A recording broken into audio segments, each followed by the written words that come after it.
ವೇದಾಂತ್, ನಿಂಗೇನೂ ಆಗಿಲ್ಲ ಅಲ್ವಾ? ಆರಾಮಾಗಿ ಇದೆಯಾ ತಾನೆ? ನನಗೇನಾಗಿದೆ? Totally fine. ಬಟ್ ನಡಿ ರಾಸ್ಕಲ್ ನಾನು ಸುಮ್ಮನೆ ಬಿಡೋದಿಲ್ಲ. ನೋಡಿದ್ರೆ ನನ್ನ ಮೈಯೆಲ್ಲ ಉರಿಯುತ್ತೆ, ಬಿ ರೈಸ್ ಆಗುತ್ತೆ. ಅವನ ತಾಳ್ಮೆನ ಬಹಳ ಪರೀಕ್ಷೆ ಮಾಡ್ತಿದ್ದಾರೆ. ಅವನು ಬರೀ ಬಾಯಿ ಮಾತಿಗೆ ಬುದ್ಧಿ ಕಲಿಯೋದಿಲ್ಲ. ಅವ್ರು ನಾನು ಏನು ಅಂತ ತೋರಿಸ್ತೀನಿ. ವೇದಾಂತ್, ನೀನ್ ಯಾಕೆ ಇಷ್ಟೊಂದು ಕೋಪ ಮಾಡ್ಕೋತಿದ್ಯಾ? ಸ್ವಲ್ಪ ಸಮಾಧಾನ ಮಾಡ್ಕೋ. ಬರ್ತಾ ಬರ್ತಾ ಆಫೀಸಲ್ಲಿ ಡಿಸಿಪ್ಲಿನ್ ಕಡಿಮೆ ಆಗ್ತಿದೆ. ಯಾವ ವಸ್ತುನ ಇರೋ ಜಾಗದಲ್ಲಿ ಇರೋದೇ ಇಲ್ಲ.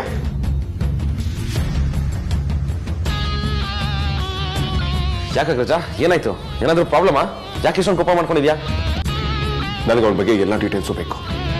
ಅವ್ನು ಜೈಲಲ್ಲಿ ಏನ್ ಮಾಡ್ತಿದ್ದ, ಯಾರ ಜೊತೆ ಇದ್ದ, ಯಾರ್ಯಾರನ್ನ ಮೀಟ್ ಮಾಡೋದಕ್ಕೆ ಬರ್ತಿದ್ರು, ಯಾರನ್ನ ಬೇಲ್ ಕೊಟ್ಟು ಹೊರಗಡೆ ಕರ್ಕೊಂಡ್ರು, ಎವ್ರಿಥಿಂಗ್.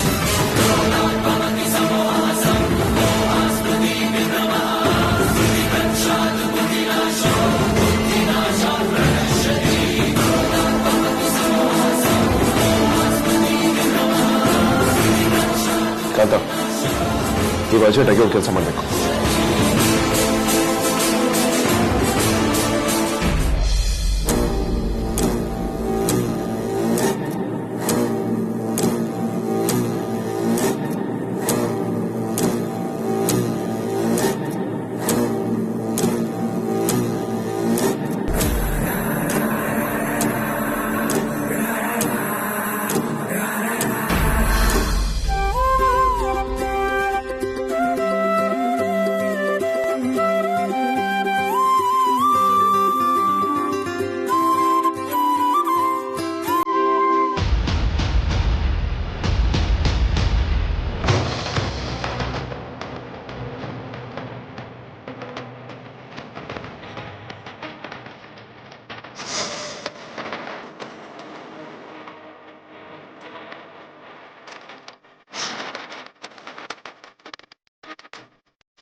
ಅತ್ತೆ, ಅತ್ತೆ,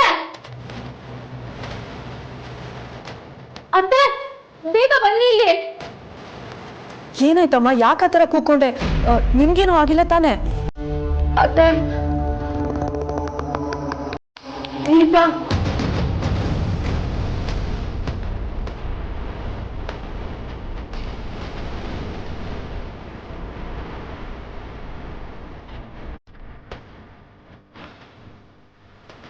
ಅಯ್ಯೋ ಭಗವಂತ, ಇದೇನಮ್ಮ ಇದು?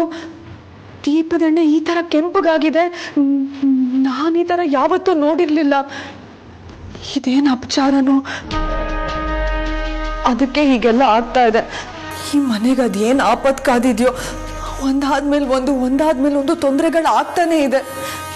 ದೇವ್ರೆ, ಈ ಮನೆನ ನೀನೇ ಕಾಪಾಡ್ಬೇಕಪ್ಪ.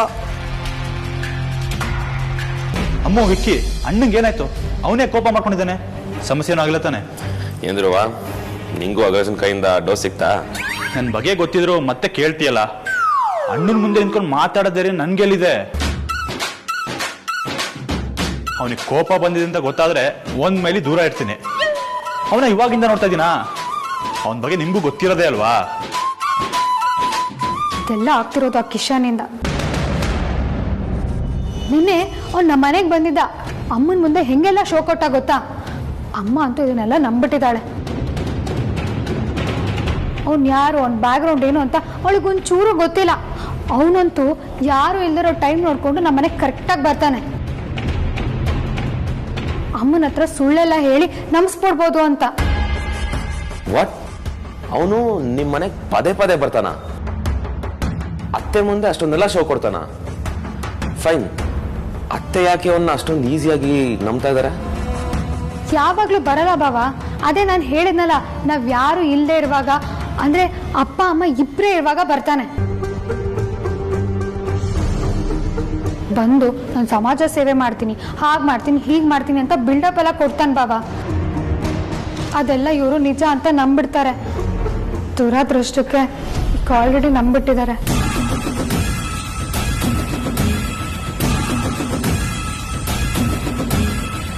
ಹಾಗಾದ್ರೆ ದೊಡ್ಡ ಗಂಡ ಅಂದ್ರೆ ಆಗುತ್ತೆ ಅಂತೀರಾ? ಇದೆಲ್ಲ ಅದ್ರ ಮುನ್ಸೂಚನೆನಾ? ಆರ್ತಿ, ನೀನೇನು ಹೆದರ್ಕೋಬೇಡಮ್ಮ, ಆ ಥರದ್ದೇನೂ ಆಗಲ್ಲ. ಇದಕ್ಕೆಲ್ಲ ಒಂದು ಪರಿಹಾರ ಅನ್ನೋದು ಇದ್ದೇ ಇರುತ್ತೆ. ಆದಷ್ಟು ಬೇಗ ನಾನು ನಮ್ಮ ಶಾಸ್ತ್ರಿಗಳ ಹತ್ರ ಮಾತಾಡ್ತೀನಿ. ಅವ್ರು ಏನಾದರೂ ಪರಿಹಾರ ಹೇಳ್ತಾರೆ, ಅದನ್ನ ನಾವು ಮಾಡೋಣ. ಆದರೆ ಆರ್ತಿ, ಮನೇಲಿ ಈ ವಿಷಯನ ವಿಕ್ಕಿಗೆ ಅಮ್ಮಂಗೆ ಯಾರಿಗೂ ಹೇಳಬೇಡ. ಅಮ್ಮಗೆ ಮಾತ್ರ ಹೇಳಲೇಬೇಡ. ಹೌದಾ? ಯಾಕತ್ತೆ? ಅಂದರೆ ಅಮ್ಮು ವೇದಾಂತ್ ಮದುವೆ ಬೇರೆ ಹತ್ರ ಬರ್ತಾ ಇದೆ.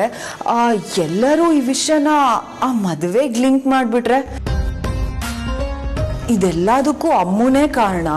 ಅಮ್ಮು ಮನೆಗೆ ಬಂದಿದ್ದ ಗಳಿಗೆನೇ ಸರಿ ಇಲ್ಲ, ಮನೆಗೆ ಬರ್ತಾನೆ ಅಪಶಕ್ನ ಹೊತ್ಕೊಂಡ್ಬಂದಿದ್ದಾರೆ ಅಂತ ಅಂದ್ಬಿಟ್ರೆ, ಆಮೇಲೆ ಇದಕ್ಕೆಲ್ಲ ಅವಳ ಕಾಲ್ಗುಣ ಸರಿ ಇಲ್ಲ ಅಂತ ಮಾತಾಡಕ್ ಶುರು ಮಾಡ್ತಾರೆ. ನಮ್ಮಮ್ಮ ತುಂಬಾ ಒಳ್ಳೆ ಹುಡುಗಿ, ಅವಳಿಗೆ ಅನ್ಯಾಯ ಆಗ್ಬಾರ್ದು.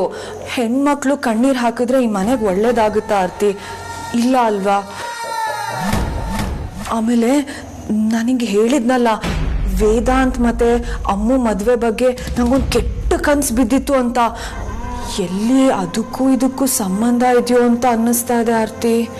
ಹೌದತ್ತೆ, ಇದನ್ನೆಲ್ಲ ನೋಡ್ತಾ ಇದ್ರೆ ನನಗೂ ಹಾಗೆ ಅನ್ನಿಸ್ತಿದೆ. ಏನೋ ಆ ದೇವ್ರ ದಯೆಯಿಂದ ಅವರಿಬ್ರು ಮದ್ವೆಗೆ ಏನು ತೊಂದರೆ ಆಗದೆ ಇದ್ರೆ ಸಾಕು. ಆರ್ತಿ, ನೀನು ಇದ್ರ ಬಗ್ಗೆ ಜಾಸ್ತಿ ತಲೆ ಕೆಡಿಸ್ಕೋಬೇಡ. ನಾನು ಆದಷ್ಟು ಬೇಗ ಶಾಸ್ತ್ರಿಗಳ ಹತ್ರ ಮಾತಾಡಿ ನಿನಗೂ ಹೇಳ್ತೀನಿ, ಸರಿನಾ? ನೀನು ಹೋಗಮ್ಮ.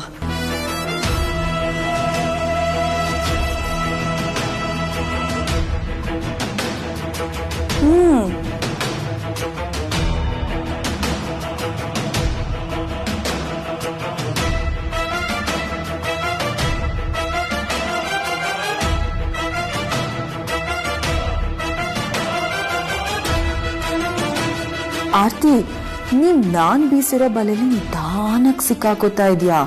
ಬಲೆಯಲ್ಲಿ ಬಿದ್ಮೇಲೆ ಮುಗೀತು, ಹೊಸರಾಡಕ್ಕೂ ಆಗಲ್ಲ. ನಾನ್ ಅನ್ಕೊಂಡ್ ಹಾಗೇನೆ ಎಲ್ಲ ಆದ್ರೆ ಅಮ್ಮು ವೇದಾಂತ್ ಮದುವೆಗೆ ನೀನೇ ದೊಡ್ಡ ವಿಲನ್ ಆಗ್ತೀಯ. ಸೋ ಸ್ವೀಟ್ ಅಲ್ವಾ?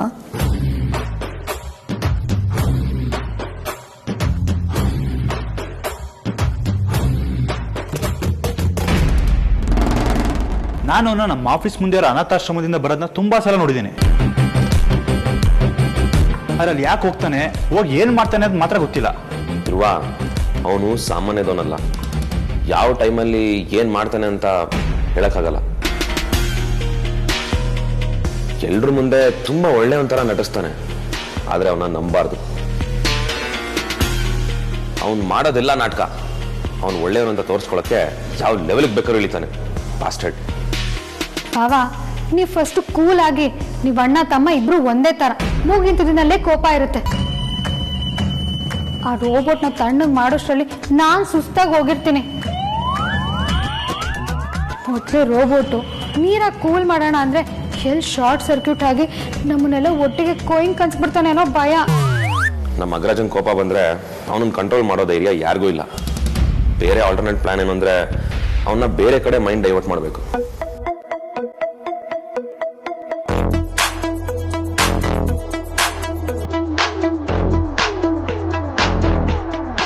ನನ್ನ ಹತ್ರ ಒಂದು ಐಡಿಯಾ ಇದೆ.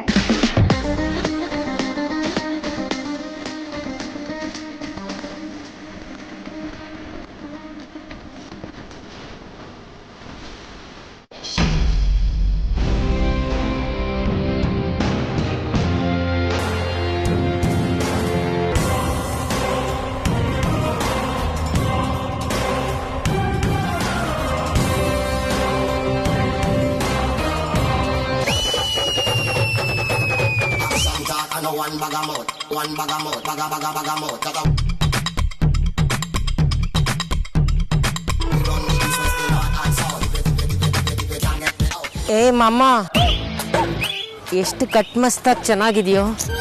ಒಳ್ಳೆ ಮನ್ಮತ ಥರ ಇದೆಯಾ? ಹಾಂ, ನಂದೇ ದೃಷ್ಟಿ ತಗುತ್ತೆ. ಬಾ, ದೃಷ್ಟಿ ತೆಗಿತೀನಿ. ಏಯ್, ಮೈ ಮುಟ್ಟು ಮಾತಾಡ್ಸ್ಬೇಡ ನೀನು. ದೋಣಿ ಎತ್ಕೋ. ಮೈಕೆ ಮುಟ್ಟ ಮಾತಾಡ್ಸ ಬರಲ್ವಾ ನಿಂಗೆ? ಮಾತಾಡ್ತಾ ಮೈ ಮೇಲೆ ಬರ್ತೀಯಲ್ಲ, ಬಿಟ್ಟರೆ ತಲೆ ಮೇಲೆ ಕೂತ್ಕೊಬಿಡ್ತೀಯಲ್ವಾ? ಹಾಗೆಲ್ಲ ಸಿಡುಕ್ಬಾರ್ದು ಕಣೋ ಸುಂದ್ರ. ಇಷ್ಟಕ್ಕೆಲ್ಲ ಯಾರಾದರೂ ಮೂತಿ ಮುರಿತಾರ? ನಾವು ದಿನ ಎಷ್ಟು ಜನ ನೋಡ್ತೀವಿ ಗೊತ್ತಾ? ಅವ್ರು ಯಾರು ಈ ಥರ ಸಿಡ್ಕಲ್ಲ. ನಮಗೆಲ್ಲ ಎಷ್ಟು ಪ್ರೀತಿ ತೋರಿಸ್ತಾರೆ. ನಾವೇ ನಿನ್ನ ಆಸ್ತಿ ಕೊಡು ಅಂತ ಕೇಳ್ತೀವಾ? ಇಲ್ಲ ನಿನ್ನ ಹೃದಯದಲ್ಲಿ ಜಾಗ ಕೊಡು ಅಂತ ಕೇಳ್ತೀವಾ? ಏನಿಲ್ವಲ್ಲ. ಏನೋ ನೋಡಕ್ ಅಮಿತಾಬ್ ಬಚ್ಚನ್ ಥರ ಇದೆಯಾ ಅಂತ ಮುಟ್ಟದ್ನಪ್ಪ, ಅಷ್ಟಕ್ಕೆಲ್ಲ ಸಿಡ್ಕೋದಾ? ಹೋಗ್ಲಿ, ಏನಾದರೂ ಕೊಡು.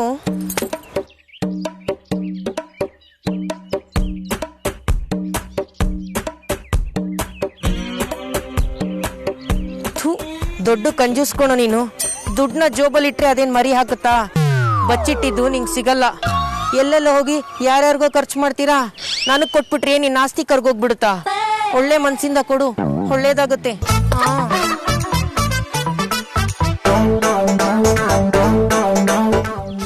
ಚಿಂದಿ ಫೆಲೋ, ಬರೀ ಚಿಕ್ಕ ನೋಟೆ ಕೊಡ್ತೀಯಾ? ದೊಡ್ಡ ನೋಟ್ ಕೊಡ್ಬಾರ್ದಾ? ದೊಡ್ಡ ನೋಟ್ ಏನ್ ನಿನ್ನ ಬಿಟ್ಟೋಗಲ್ಲ ಅನ್ನತ್ತಾ? ನೋಡಕ್ಕೆ ದೊಡ್ಡ ಮನುಷ್ಯನ್ ತರ ಇದೆಯಾ? ದೊಡ್ಡ ನೋಟ್ ಕೊಡು.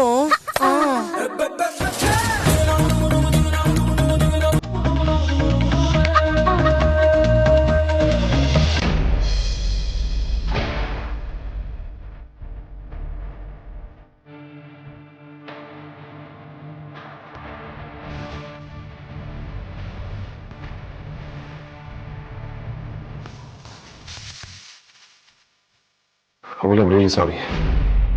ನನಗೆ ಯಾಕೋ ಫೋಕಸ್ ಮಾಡೋದಕ್ಕಾಗ್ತದೆ. ಮೀಟಿಂಗ್ನ ಪೋಸ್ಟ್ಪೋನ್ ಮಾಡಿಸಿ.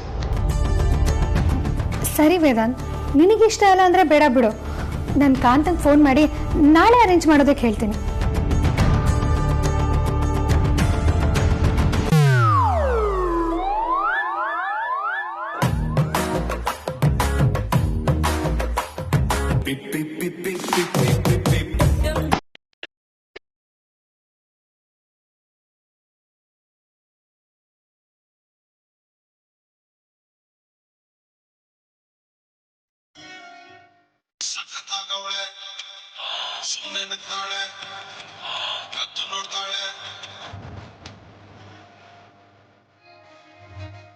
ಸಲಾಮ್ ಅಲೈಕುಂ ಮೇಡಮ್.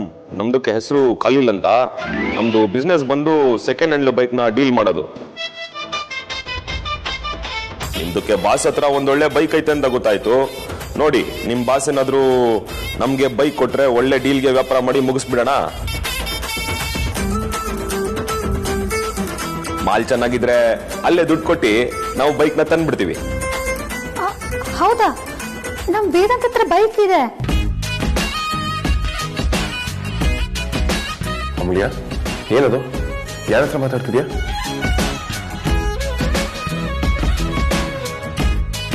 ನಿಮ್ದಕ್ಕೆ ರೇಟ್ಗೆ ಹೇಳ್ಬಿಟ್ರೆ ನಮ್ದಕ್ಕೆ ಬಂದು ಗಾಡಿನ ಚೆಕ್ ಮಾಡ್ಬಿಡ್ತಾರೆ. ಮಾಲ್ ಏನಾದ್ರು ಥೋಡ ಚೆನ್ನಾಗಿದ್ರೆ ಅಲ್ಲೇ ಡೀಲ್ ಮಾಡಿ ಮುಲಾಜಿಲ್ದೆ ಮುಗಿಸ್ಬಿಡೋಣ. ₹10 ಹಿಂದೆ ಮುಂದಕ್ಕೆ ಆಗಿದ್ರು ಡೀಲ್ನ ಒಳ್ಳೆ ಡೀಲ್ಗೆ ಮಾಡ್ಕೊಡ್ತಾರೆ. ನೀವು ಬನ್ನಿ ಬಾಯ್. ಆದ್ರೆ ನಮ್ದು ₹10 ವ್ಯಾಪಾರ ಅಲ್ಲ, ಗೊತ್ತಾಯ್ತಲ್ಲ? ಅಯ್ಯೋ, ನಮ್ದಕ್ಕೆ ಗೊತ್ತಾಯ್ತು, ನೀವು ಬಿಡಿ ಮೇಡಮ್. ಅಮೂಲ್ಯ, ಯಾರದು? ಬೈಕ್ ಬಗ್ಗೆ ಯಾಕೆ ಹೇಳ್ತಿದಾರೆ? ಅದು ನಿನ್ನ ಹತ್ರ ಒಂದು ಹಳೆ ಬೈಕ್ ಇತ್ತಲ್ಲ ವೇದಾಂತ್, ಆದ್ರೆ ನೀನು ಹೆಂಗಿದ್ರು ಯೂಸ್ ಮಾಡ್ತಾ ಇಲ್ಲ, ಸುಮ್ಮನೆ ಧೂಳು ಹಿಡ್ದು ನಿಂತಿದೆ.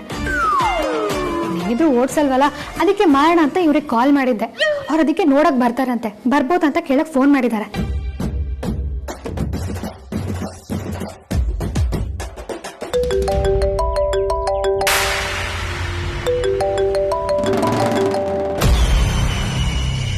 ಹೇಳೋಣ.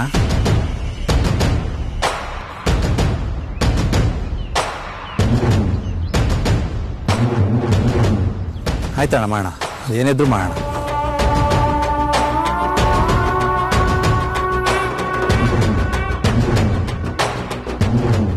ನಮ್ಮ ಬಡ ಬಾಸು ಒಳ್ಳೆ ಕಷ್ಟದ ಕೆಲಸ ಕೊಟ್ಟಿದ್ದಾರೆ. ಈಗ ನಾನು ಇವನ್ ಕೈಯಲ್ಲಿ ಏನಾದ್ರೂ ಸಿಕ್ಕಾಕೊಂಡ್ರೆ ನನ್ನ ಕತೆ ಅಷ್ಟೇ. ಲೈಫ್ ಲಾಂಗು ಇದೇ ಗೆಟಪ್ ಅಲ್ಲಿ ಇರ್ಬೇಕಾಗುತ್ತೆ. ಇವನು ಇದನ್ನೇ ನಾನು ಪರ್ಮನೆಂಟ್ ಜಾಬ್ ಮಾಡಿ ಸಿಗ್ನಲ್ ಅಲ್ಲಿ ಬಿಟ್ಬಿಡ್ತಾನೆ. ದೇವ್ರೆ, ನೀನೇ ನನ್ನ ಕಾಪಾಡಬೇಕು. ಸರಿ ಅಣ್ಣ, ಬರ್ತೇನೆ.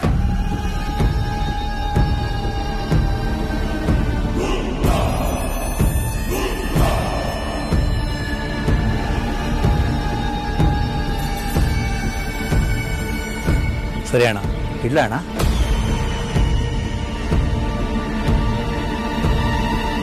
ಒಳ್ಳೆ ಕೆಲ್ಸಕ್ಕೆ ಹೋಗ್ಬೇಕಾದ್ರೆ ಇಂಥವರ ಆಶೀರ್ವಾದ ಇದ್ರೆ ಒಳ್ಳೇದಾಗತ್ತಂತೆ. ನನ್ನ ಕೆಲಸ ಖಂಡಿತ ಸಕ್ಸಸ್ ಆಗುತ್ತೆ.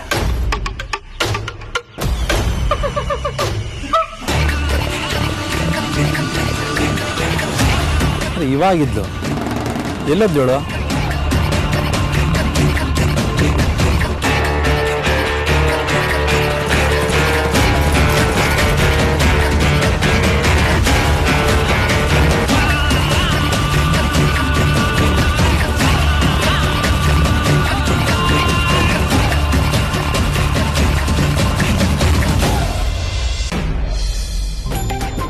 ನೋ ಅಮೂಲ್ಯ, ನನ್ಗೆ ಬೈಕ್ ಬೇಕು. ನಾವು ಯಾವುದೇ ಕಾರಣಕ್ಕೂ ಅದನ್ನ ಮಾರಲ್ಲ. ಅವ್ರಿಗೆ ಆ ಥರ ಹೇಳ್ಬಿಡು. ಇದೇನ್ ಮೇಡಮ್, ನೀವು ನೋಡಿದ್ರೆ ಗಾಡಿಗೆ ಮಾರ್ಬೇಕು ಅಂತಾರೆ, ನಿಮ್ ಬಾಸ್ ನೋಡಿದ್ರೆ ಗಾಡಿ ಮಾರಲ್ಲ ಅಂತಾರೆ. ಇದೇನು ಬಚ್ಚದು ವ್ಯಾಪಾರ ಕೆಟ್ಟೋಯ್ತು.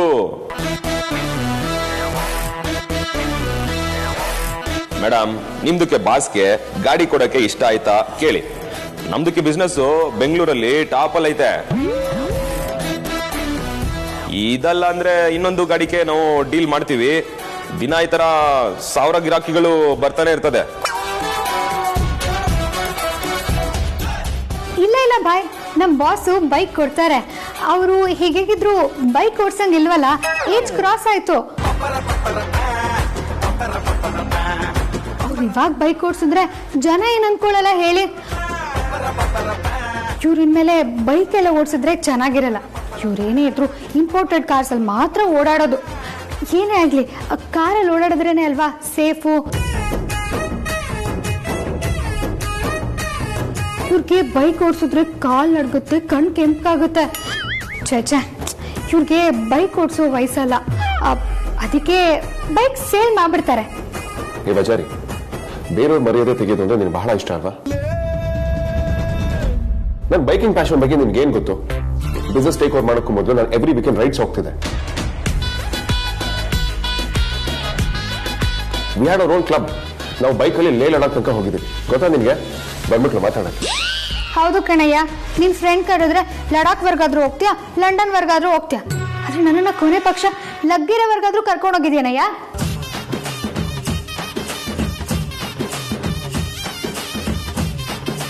ಇಷ್ಟು ತಿಂದಲ್ಲಿ ಒಂದ್ಸಲನಾದ್ರೂ ಲಾಂಗ್ ಡ್ರೈವ್ ಕರ್ಕೊಂಡು ಹೋಗಿದ್ಯಾ? ಯಾವಾಗ್ಲೂ ಕಾರಲ್ಲೇ ಕರ್ಕೊಂಡು ಬರ್ತೀಯ. ಅಂಕಲ್ ಪಕ್ಕದಲ್ಲಿ ಆಂಟಿ ಕೂತ್ಕೊಂಡಿರ್ತೀನಿ. ನೀನ್ ಯಾವಾಗ್ಲೂ ಕಾರಲ್ಲೇ ಬರೋದು ನೋಡಿ ನಿಂಗೇನೋ ಬೈಕ್ ಓಡ್ಸಕ್ ಬರಲ್ಲ ಅನ್ಕೊಂಡಿದ್ದೆ, ಕಾನ್ಫಿಡೆನ್ಸ್ ಇಲ್ಲ ಅನ್ಕೊಂಡಿದ್ದೆ. ಬೇಡ ಅಮ್ಮ, ಹೇಗಿದ್ರು ಸ್ವಲ್ಪ ದಿನ ಮದುವೆ ಆಗ್ತೀರಾ, ಇಂಥ ಟೈಮಲ್ಲಿ ರಿಸ್ಕ್ ಏನಕ್ಕೆ? ವಾಟ್ ನಾನ್ಸೆನ್ಸ್ ಧ್ರುವ. ಮದುವೆ ಹತ್ರ ಬರೋದಕ್ಕೂ ಬೈಕ್ ಓಡಿಸೋದಕ್ಕೂ ಏನ್ ಸಂಬಂಧ? ಬೇಜಾನ್ ಸಂಬಂಧ ಇದೆ. ಈಗೇನು ನಿನ್ನ ಬೈಕಲ್ಲಿ ಕೂಡ್ಸ್ಕೊಂಡು ಹೋಗ್ಬೇಕು ಅಷ್ಟೇ ತಾನೇ? ನಾಳೆನ ರೈಡ್ ಕರ್ಕೊಂಡು ಹೋಗ್ತೀನಿ, ತೋರಿಸ್ತೀನಿ ಈ ವೇದಾಂತ್ ಹೇಗೆ ಬೈಕ್ ಓಡಿಸ್ತಾನೆ ಅಂತ.